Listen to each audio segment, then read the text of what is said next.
tonight. The guys going to look after you tonight is Steve from Cornflakes. Crib, how are you doing, sir? I'm doing very, very well, Paul. Thanks for having me yet again on the review show. But before we get started, there's one little point that I wanted to try and clip it to play it for you. But what happened this weekend, Paul? You did the review on my channel last week, whatever day it was. I did a preview on your channel last week. Preview on the channel. And your parting words at the end were, don't you think Super Rugby's now getting a bit predictable? What happened? I don't know. I've not paid attention because it's so predictable I didn't bother watching. Oh, well, there you go. So well, we're going to hear it from you. We'll see how it all pans out, shall we? Fill in the holes. I'm going to clip that and I'm going to send it to you. I'm going to clip those words as Super Rugby's getting predictable this week. We'll see how it goes. It all kicked off. Kicked off with Hurricanes versus the... gone blank. Jaguares. So clearly that was a Hurricanes win. So take us through it. How did they win? Well, I mean, the big starting point of this match, or the controversial point to start this match off, was the amazing colours of the two teams' kits. Orange and yellow. It looked fantastic. It was a great well done to everyone involved in organising that. No one had any idea what the hell was going on. There was players running around with the same colour kits all over the place. Amazing, you don't think yellow and orange really clashed that much, but they did horrifically on Friday night. But alas, on with the actual game, what happened with the actual rugby. The Hurricanes did get off to a great start. And they only took nearly seconds to get onto the scoreboard. Jordie Barrett breaking through the line. Great support everywhere around him. Vaifafita completing a great start. And everyone went, yep, we're back. Super Rugby, this is predictable. The Hurricanes are going to run away with this. Not what happened at all. The Jaguares did very well and they worked their way back, not only into the game, but into a dangerous position, putting in little grubber kicks, which Jordie Barrett did his best Sonny Bill Williams impression of slapping the ball dead. Now, we all know what was going to happen here. The referees, the TMO and the assistant referees all had to have a little conference meeting with each other to decide what they're going to do. He got his yellow card, off he went, and it was a penalty try to the Jaguares, 7 points in the bank, thanks for coming. They didn't take too well to that 10 minutes, though, with the man in the bin, the Jaguares. They didn't take anything from it at all. And it wasn't until Jordie Barrett returned, just the phase after he returned, they set up a maul 20 metres out, and then they twisted, they turned, they broke, and they regathered, and they went all the way to the line to extend out their lead. Augustine Cleavey, the original man, the scorer for the Jaguares. Then, just before halftime, a butchered Hurricanes line out gives a chance for the Jaguares to add even more points. Del Fuente charging through a hole and carries defenders over with them to give the Jaguares a great little lead at the break, 21 points to 8. And all the Wellingtonians were wondering what on earth has happened. We only lose to the Crusaders, they say. Not this week. Not this week. They fought to get back into the game, and the big chaps started to stand up. The guys that you look for, the Lambs, the Savias, and even the little man Armua. Strong runs into the 22, and it was finished by another big runner, La Mape. But the conversion went astray, which didn't help the Hurricanes' cause. A critical time to score for the Jaguares seemed to put this one in the bag for them. Montoya rumbling over close by, but it was all created by Moyano setting it up, and it was 28-13. It was bad news for the Hurricanes as they desperately tried to get back in the game in the final 10 minutes, but they just couldn't break through this amazing Jaguares defence. And after a long period, the Jaguares said, we're ready to go home. So they let them get one over at the end. A little consolation for La Pepe. 20 points to 28. Scoreline probably, I'd say, inflates, I guess, the way the Hurricanes played that match. Yeah, I mean, the Hurricanes had like 3 opportunities in the first 10 minutes, made one of them, and then after that, it was they just made errors for the rest of the game. They really weren't on song with each other, and their passes were missing players. And if you're going to be putting balls on the grass or behind the player, losing that momentum, then you're going to lose the game. They just didn't click after that first sort of 5-10 minutes. It wasn't the greatest performance from the Hurricanes at all, was it really? But, I mean, you've got to give credit to their opponents, though. Coming to New Zealand, and while they did against the Highlanders, they looked pretty good too. And then doing that to the Hurricanes has got to be impressive. Now, 2015 was the last home loss to the Canes against a non-New Zealand side. So yeah, you've got to say that well done Jaguares for that. Also, you've got to say that the Jaguares played differently on Friday night. So they were last in Super Rugby for offloads, and yet they matched the Hurricanes. From memory, it was 11 offloads each, So it was a different style of play from the Jaguares than we've seen for them during definitely the early parts of Super Rugby. So you got to say they brought something that the Hurricanes weren't expecting. That a lot of us that have been watching weren't expecting by changing that style. We were expecting them to be combative and good, but we weren't expecting that style out of them. And they played very well. They did indeed. A shock first result. I mean, it makes me laugh when you just look at this whole weekend and you say a shock result to start the weekend. But I mean, this whole weekend was just an absolute nightmare. Come on, surely it was fine after this because we've got Rebels Bulls. The Bulls can't play away from home. This is a home win all the way, isn't it? It's a home banker. Oh dear. I mean, yes, much like we talked about in the first match, it was a good start for the Rebels, and then they must have thought they were home and hosed as well, and they didn't clearly watch what happened in the Hurricanes game just before. It was Dane Halapiri that got them off to a good start, crashing through, flicking it off to Korobeti, who started the Rebels off in fine fashion, but it's not a weekend to start off and fall asleep. The Bulls hit back very quickly, a line out, dragging defenders right to left before kicking back to where Hendricks was all alone, and he had an easy trot in to bring the scores back together again. The Bulls started to get back in their own style of game, though. Maul started in their own 22, sparked its attack down the left side. Speckman, what a player this little chap is, keeping it alive and floating it wide to Gallant and Hendricks, who straightened things up. One phase later, Pollard glides through, and didn't he have a fantastic game as well for the Bulls, and that gave them the lead as they headed towards the halftime break. The Rebels, though, they had one more play to go before the break, and they reacted well to some broken play kicking from the Bulls, and they opened up a lot of space to Maddox, who break down the left-hand side, offloads it brilliantly to Guinea, who went over on the stroke at halftime in the corner to bring the game a little bit closer than what we were having in the first half. It was 12 points to 17, the Bulls on the road with the lead at the break. But the Rebels got back into things in the second half. Marika Korobeti started off like the first, controlling the opening passage again, getting into a dangerous area, and the winger had a pick and go close to the line. Enough of those forwards, he said, and he brought it upon himself and tied the game all up. But that is where the excitement started off. Speckman gets a rocket of a flat ball to his wing, and he is gone, burning down the sideline, chipping it over Halapiri, regathering, tossing it away to Burger Oldendale, who has open space and no one in front of him to put the lead back in place for the Bulls. And then they finished the deal. Brilliant scrum from the Bulls. Guinea gets nutmegged, which I think is the most brilliant thing to have happened in the whole weekend of Super Rugby, and the backs were away. Gallant fires a huge pass wide to that man Speckman, who was waiting on the touchline, and he scoots over like he does, opens that lead up nicely, and the Bulls, I should say, took it away, 32-17 full-time score. Great performance from the Bulls. Another upset. Oh, no. Oh, no. What? I'm 0 from 2 now. Jeez, this is not going well. This is not going well at all. That pass between Genia's legs was absolutely fantastic. Lovely piece of play. That'll be in our Mickey Mouse moments of the weekend tomorrow on the #Rugby Chat. Definitely, great play. Speckman played some real sevens style of rugby at times, which I think threw off the Rebels. Kept the ball alive in a way that we don't normally see 15s players doing, he did it very well, and congratulations to the Bulls. You say shock result, but then again, if we kept saying shock result, this is going to be a very boring show. The thing about old Speckman is, because of that sevens background, isn't it? We've seen it a bit come and go throughout the season, but he beats the one-on-one tackle, he beats the one-man defender, and he can create space through that. And he's just so quick off the mark, and you give him a little bit of that room, and he's gone. His acceleration is phenomenal. It is, but he's also a player that, and just about all sevens players will do this, is they don't want to go to ground in a ruck. So they're always looking and to get the ball away in the tackle.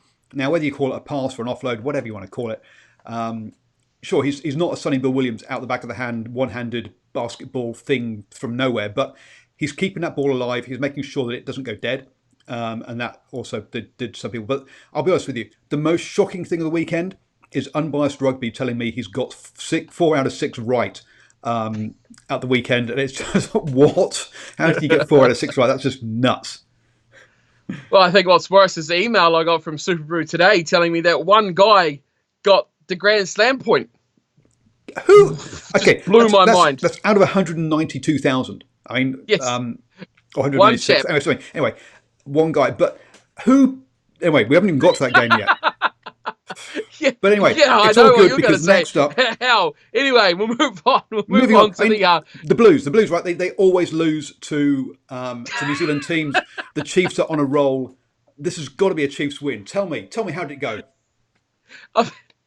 Dear me. It started off in a match that probably should have been 40 points all after about the opening 20 minutes, but it was still 0-0 between these two sides. Neither one could really get a good start under their way before it was a brain explosion from Ioane fielding a kick on his own line, tried to offload it, and it gives an early Christmas present, or an early birthday present, I should say, to Carper, because birthday's only 3 weeks away, so he was nice and cheerful to get that one on his side, and the Chiefs were the ones to get off to a good start here for this match. Finally, we have one.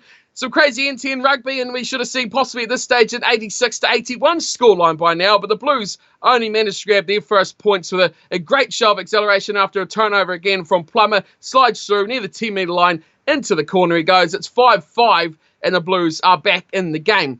Heading towards the halftime break, and we should have had 1,600 tries by now. We've only had 2. And the Blues scrum, a good position from them. Akira Ioane with some quickly recycled ball, and it was Milani Nana who barrels over close by, carrying over a couple of defenders with him. Good strength.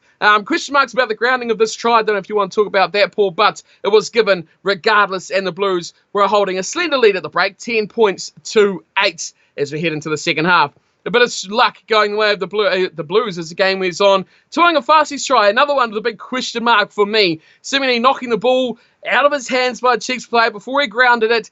The referee was happy with it. The TMO didn't really see what the hell went on at all. And finally, there was some more points for the Blues. And they got their lead up to 10 points, so they were pretty happy about that as well. The Blues weathered a massive storm for most of the final quarter. The Chiefs really tried to pin some points on, but they're unable to really break it down. The Blues hold tough, and eventually it tells back the other way with the time ticking away, kicking penalties, kicking to the corner, getting a quick flyer line out, sees their 4th try that come from nowhere, and a bonus point for the 3-try lead as well, taking the win 23 points to 8 over the Chiefs. I mean, I got a couple of things here. What a bizarre game, and errors, but expansive. It was all over the place. There was question marks on everything that seemed to happen. It was like watching the Warriors in the NRL. They just don't want to give them the try. They have to double check everything. What a weirdo that game was. Just crazy. Yeah, crazy. First off, hat tip, Angus Tuavo, 100 Super Rugby games. Congratulations, sir. I think it's 100. When I counted, it was 99. But hey, someone said it was 100, so it'll do. Nuts game. I mean, both sides butchered opportunities, especially early on. I started off clocking up attempted butchered attacking opportunities, and I just gave up as I ran out of fingers. The fact that it took 16 minutes the first points on the ball was nuts, considering how the play was going. Both sides just screwing things up. One moment we had like a 5-metre scrum on the Chiefs line. And then about a minute later, we had a 5-metre scrum on the Blues line. It was, as Andre says, a terrible game to watch. The first half was poor from both sides. So was the second half. I mean, the Blues had like 80% of the possession in that first half, and somehow only were leading by 2 points. Coming to the second half, where they only got like 40% of the possession and territory, and they win that one 10-0. You're like, well, this isn't right. Was it 10-0 or 13-0? I can't. 13-0. 13-0. There we go. I can't read my own writing. Everything about this game was wrong, bad. As was the response. The refereeing was all over the shop. People talking about Angus Gardner being a Chiefs ex-Chiefs player and stuff. Look, just give up on it. All right, he's been an ex-Chiefs player for years as referee. Let him referee. Fine. There were some really interesting calls, especially by the TMO. Some that, how he gave that Nanai try early on, how anyone saw grounding, I've got no idea. I'm a Blues fan. How the Blues got the rub of the ball this time. Normally they haven't in the past. These things even out. Well done, Blues. You got a couple of nice calls this time. But anybody who is suggesting that Nanai should be fast tracked into the All Blacks squad really, really, really needs a head seeing to. Sorry, but that's just no. No thanks. No thanks at all. Yeah, I do agree with you. I think the Blues were the better side. I wouldn't argue against the result. Definitely not about that. Those calls were just really, really, really weird. And as though I like the attention that you're giving Angus Gardner, I think you'll be looking at Glenn Jackson will be the one. Sorry, Glenn Jackson, you're right. Former Chiefs player. But regardless, the Blues did well enough. I mean, you can only play, as we see further on in a later match, I think it was, you got to play to the whistle. And I mean, you can't fault the players, really. I mean, if they're going to give a try, who are you to argue? Who are you to say yes or no or otherwise? So, I mean, you're fair play to the Blues. They got it out there. They did enough. But then there was some that they scored. And when it goes to Timo, the team always retreats the halfway line if they think they've got any chance of it actually being given. Twice that didn't happen, which tells you a pretty good story that they didn't think it was scored. But it was still... Hey, there we go. They're sitting there on the 5 metre line waiting for the line out or the scrum or something to go down. But yeah, fair play to the Blues. The Chiefs are. What I found really not funny but interesting about that post-match was watching last week's post-match interview with Brad Weber for the Chiefs and how just elated and he just looked full of life and animated. And then this week he just looked absolutely demoralised. The guy just went through the whole emotions of the greatest day of his life to the worst day of his life in the space of 7 days. And we saw in that first half why he should be in the All Black squad. I mean, he has some serious wheels. He should be that third choice fly half. Sorry, fly half, scrum half. Oh dear, don't go pushing me out there yet. I mean, I'm still not over Piri Weepu playing a number 10 jumper, let alone you getting another one, the number 10 jumper. Goodness me. Let's move on. That is halfway point, though, of the show. So what's happening this weekend? Well, this week, I should say, on the DrivingMaul channel. What's happening? The halftime report. Have you not got a jingle for this bit yet? I should do, shouldn't I? Ding, ding, ding, ding. Welcome to the halftime report from DrivingMaul. Last weekend I was in the Zone Sports Bar for the Chiefs versus the Blues. I'll be back there again for the Chiefs versus the Crusaders in 2 weekends' time. But this weekend, if you have a box at FMG Stadium for Friday night's last Chiefs home game, you can bring the rugby chat to your box, to your guests. I'm available. I will come and give you the show in your corporate box. Just let me know. Drop me a line and say, amazing rate. You'll be surprised. So drop me a line and we can do that. And then also, I'll be available for the All Blacks versus Tonga as well. So seriously, if you want to have an expert in your box, then drop me a line. And Stephen, Reds versus Waratahs. Obviously, looking at this was clearly going to be a home win because the Reds been tracking well. The Waratahs all over the place with Flowers stuff, and of course it came to a head this weekend. So surely off-field issues meant that the Tars had no chance in this game. Well, first of all, I just wanted to say that it's just a cheap plane ticket, and you get to me to any stadium anywhere around the world, and I can come sit in your corporate box as well. So just let me know on that one too. Yes, Reds versus Waratahs, and it was the Waratahs who started off early with some good early dominance and some forceful running, backed up with some mighty lines from Bernard Foley, who tumbles and crashes and rolls and does everything you do on the ground before he scragged his way with a couple of defenders over to get the Waratahs off to a great little start. It was the Reds, though, that struck back to the big, tall Timber Blythe, who bulldozed over from close range, and then to kick off a big period where the Reds actually took control of this matchup. It was the key man at the moment, and the Reds' only key man, Samu Karevi, who broke about a dozen tackles on his way through the Waratahs' defensive line, and a clean offload 3-2 Campbell, who showed he's got some good wheels, and there's these young outside backs that the Reds are bringing through actually do have a bit of pace about them, and Campbell showed just what he's got, racing way for their second try of the matchup. The Tars fought back well. They were jinking run from Curtly Beale, went away from about 4 attempted tacklers, and then the power of the man, which you don't often see too often, as he somehow battled his way over the line to force the try with a stack of Reds players on his back. He just couldn't be stopped, and Curtly Beale got the Waratahs back into that matchup. Right on the stroke at halftime, though, the Reds managed to snatch the lead into the break. A clever little grubber. I love this try. This is probably one of my highlights of the weekend, along with the nutmeg earlier. But a little grubber kick through, and the attempt, it looked like he was playing in the slips in a cricket match by Curtly Beale. The big dive, and did nothing but parry it back into the path of the oncoming Reds player, who fell over it and then offloaded beautifully to Naivalu, who scoots over in the corner. But just that dive from Beale was fantastic. Unfortunately, he couldn't pick up the ball, which is probably the main point of why he tried it. Halftime it was, and the Reds led 15 points to 14 over the Waratahs. Into the second half, and the Reds started on fire. Not with the ball, they didn't need it. Foley was throwing them gifts all over the place, and an intercept snaffled by Hannigan. Then he found Vowey Sortia, who was just run down, and the offload away to Hegarty, who finished it off quite nicely and started a good little spell for the Reds' number 10, Hegarty, as well. After that, he was definitely more in the action. Field position was proving to be vital for the two sides, as the Waratahs hit back instantly, and they took it very well. Phibbs with an elusive ball to Alex Newsom, who went sliding through unseen and untouched to get the Waratahs back into the game. It was Tri-City here at the moment. There was plenty more to come as well. Hegarty got his ballet dancing feet going nicely close to the line as he bamboozled defenders all over the place, and he goes in for his second try. And what I thought was a rare sight to see, he got his kick charge down from right in front. What a clown that was. Terrible from him.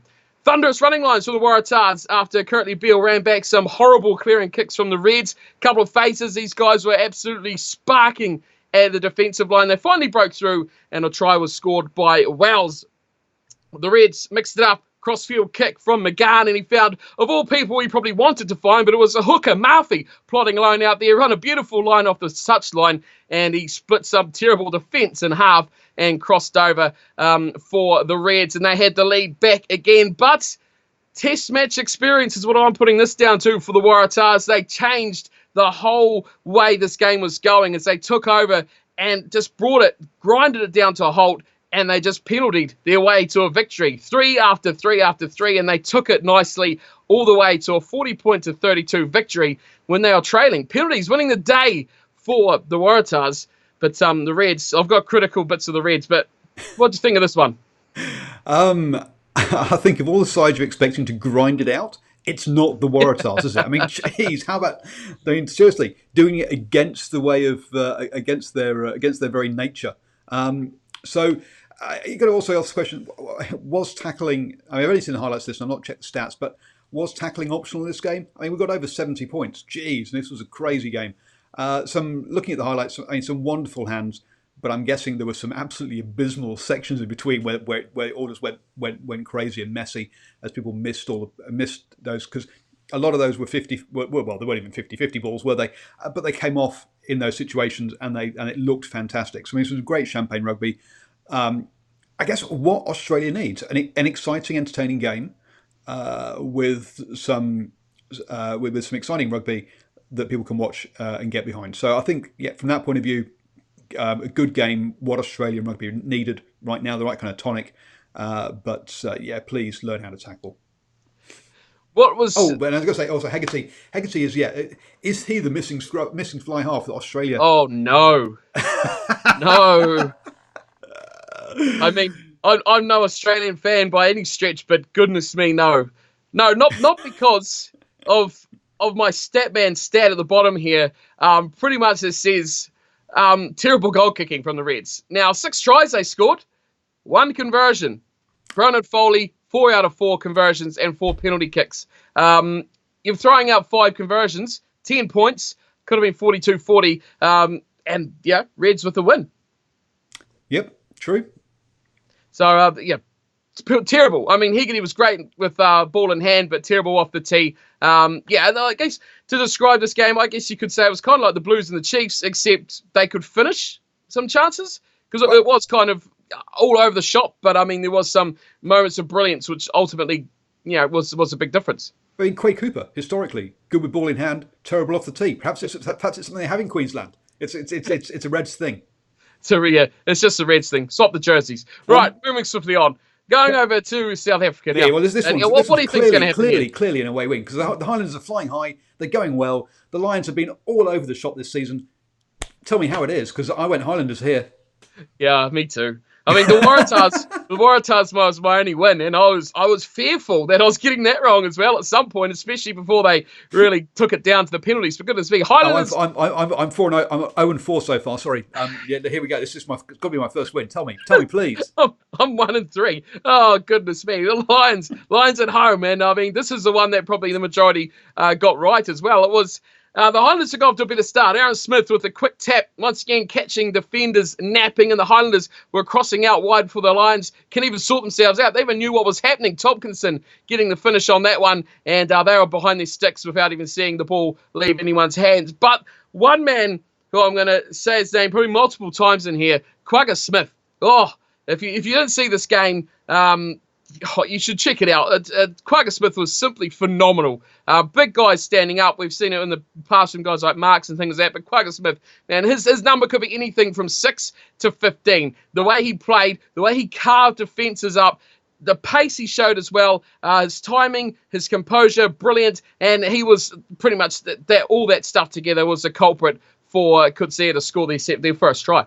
Yeah, and as Bias Rugby was talking about earlier about Speckman, one of the few sevens players to transition well to 15s.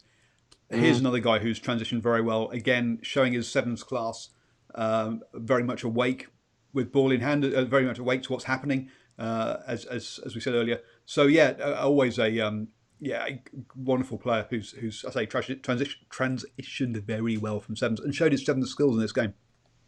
Yeah, he is an extraordinary player. But the Highlanders were the next one. Two strikers a half flew by rather quickly. Tom Franklin walking in, probably the easiest try you'll score in quite some time. All the hard work, though, done down the right-hand side from the first try scorer, Tompkinson, and the Highlanders had regained their lead. But this is what I was talking about earlier. Playing to the whistle, the Lions hit straight back. It was messy. It all fell apart completely. The ball was knocked down. Everyone was going for it. Oh, there should be a penalty. Quagga Smith picks the ball up, and he just runs in and scores the try. The referee says, oh, well, that'll do. And I think the Highlanders were quite lucky to get away with this without receiving possibly a card. But, I mean, the referee's been so inconsistent that you don't really know whether they're going to dish out a card for that or not. But regardless, it was the Lions who shot to the break with a 14-12 lead over the Highlanders. And it was that man straight back into the second half. Quagga Smith, the Lions knocking at the door, a penalty close to the line. And the Lions this time learning from Aaron Smith. And as Quagga Smith, that takes a quick tap, and he just dives on over, and that puts him up 21-12, looking ominous for the Highlanders. They changed their way forward, though, and a bit of momentum on their side, and they got the man who is aptly named to play at the Highlanders. Yes, that is Jordan Highland himself, the main man to fly over in the corner, and he brought it back within a chance to bring the Highlanders into the lead again. Aaron Smith was a big spark, as he always is, a superb turnover, and no defenders short side for the Lions as well. Plays Faddis into some space, and Matt Faddis finally showing the speed we know he has. Seems to be over that little niggly injury he's had recently, and the Highlanders take back the lead. Time wearing down, and a long period in the Highlanders 22. It finally breaks down. Reynolds finding a little gap down the left-hand side. Superb hands through the back line, and the lead is pushed back out to 9 points of the Lions. And then the instant reply, big charging forwards, but it was the finish from Ioane, spinning, twirling, twisting, and doing everything else. This time, not on the floor, but in the air and in the tackle as well. Amazing one. This is a great try. Great ability or awareness to bring the game back on again. But the Lions, they finished the best after all. Set-piece scrum as the game was closing out. Deontay, explosive out wide, too quick, and the score from Gozan puts the game away, 38-29. The Lions with the win. But the Highlanders, I think, should be pretty proud of their performance. Yeah, it's some wonderful rugby by both teams in this one. Another exciting clash between two sides willing to go at it. Another question mark about tackling, I think, maybe. We're talking, nearly 60 points again. Was it or more than 60 points? Sorry, more than 60 points, nearly 70 points again. It's you got to say that was some amazing skills, some lovely tries in this one. And again, with Quagga Smith showing us why seven skills can be transitioned well and can be used really well in 15s.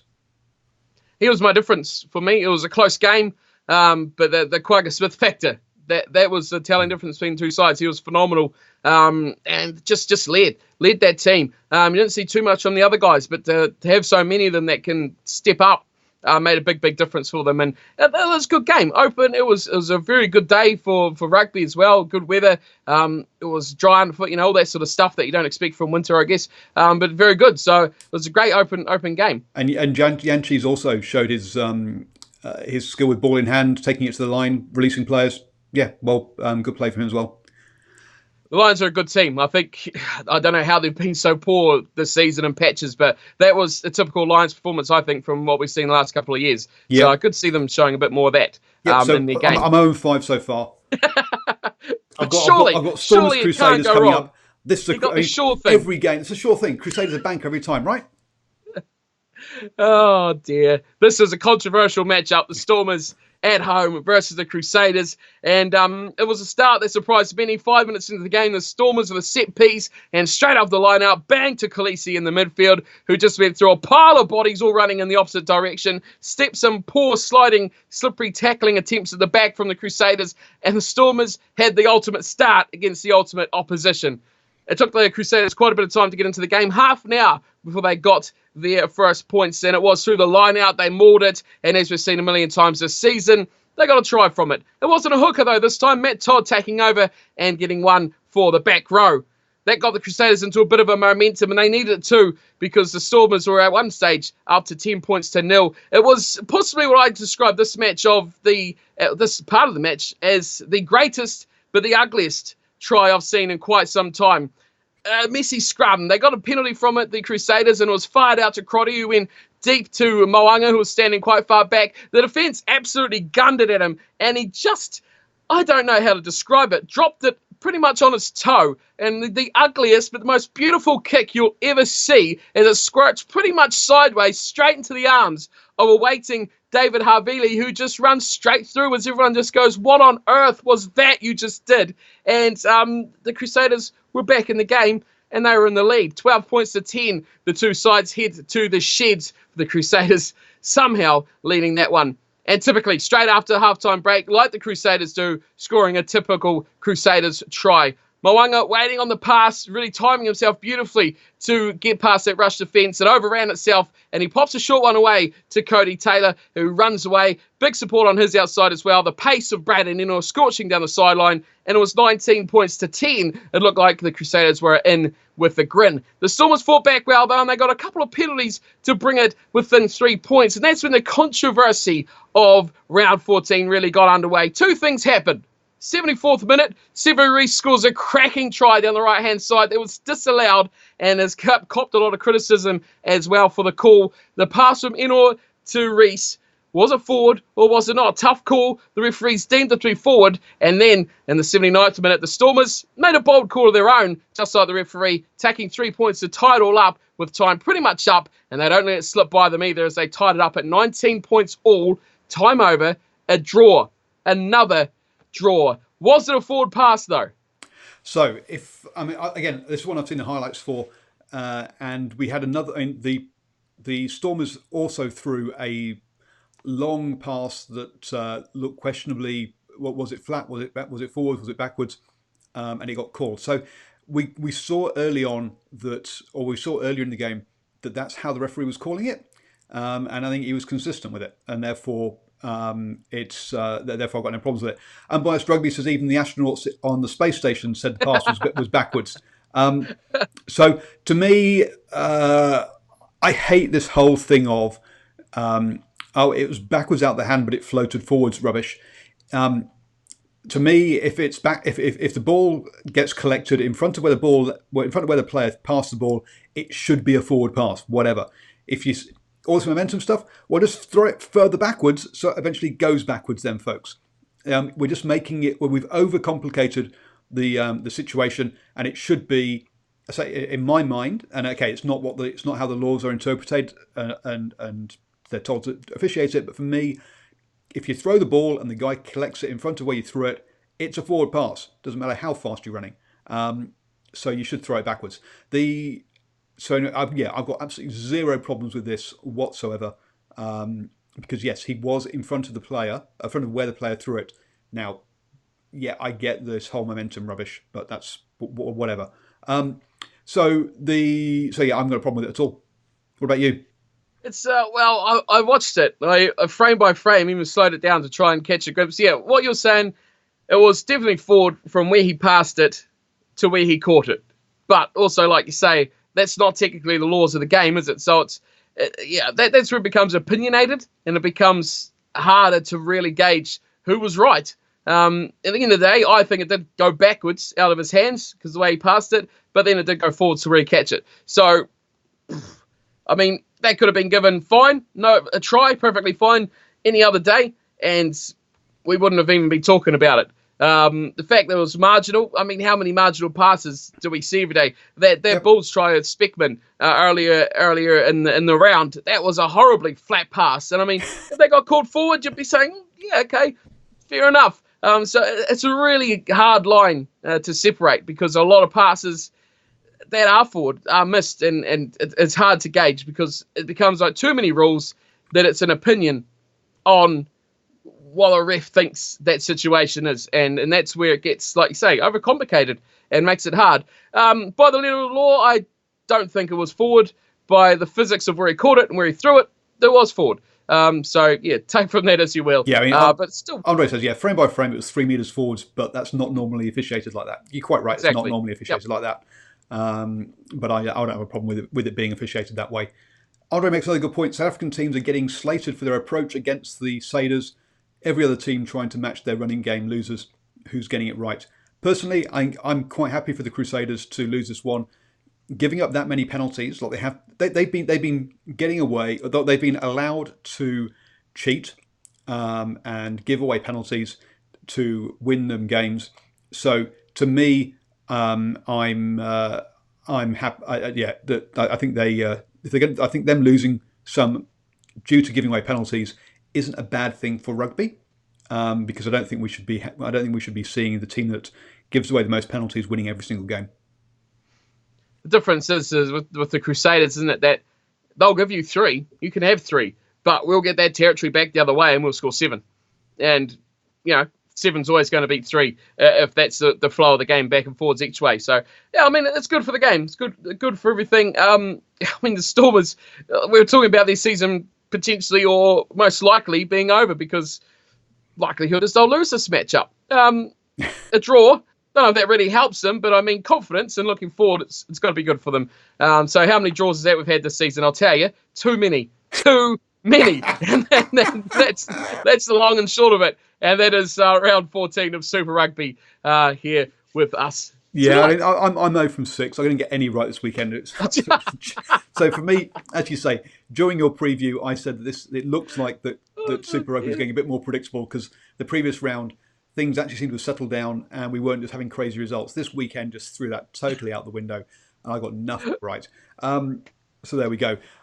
The other thing about this Stormers side, I mean, early in the season, we were hearing about all sorts of off-the-field issues, arguing over to who set the coaches and all this kind of stuff. And it looked like all that off-field distraction was causing them problems. But it looks like they managed to put that to one side and just deal with what's on the pitch and do some and play some good code. I mean, you've got to take your hats off to them that they have managed to turn that round and ignore their off-the-field issues. And they're, well, I mean, just like every other side in the Africa Conference, they're all in the running, aren't they? Hey, I'll tell you one thing. South Africa is absolutely stacked in the back row because, I mean, that Stormers side is the heart and soul is Sai Khaleesi, isn't it, in that back row. He's phenomenal. That guy is absolutely phenomenal. And it's like we talked about before, Kwagga Smith, simply outstanding. Put those two together, my goodness me. You've got an absolutely dynamically explosive, clever, smart, fast, powerful, everything you want in that back row. They're going to be dangerous. They are going to be very dangerous. Mullen, Whiteley, they've got some. There's some. They've got the individuals to have a really good international team.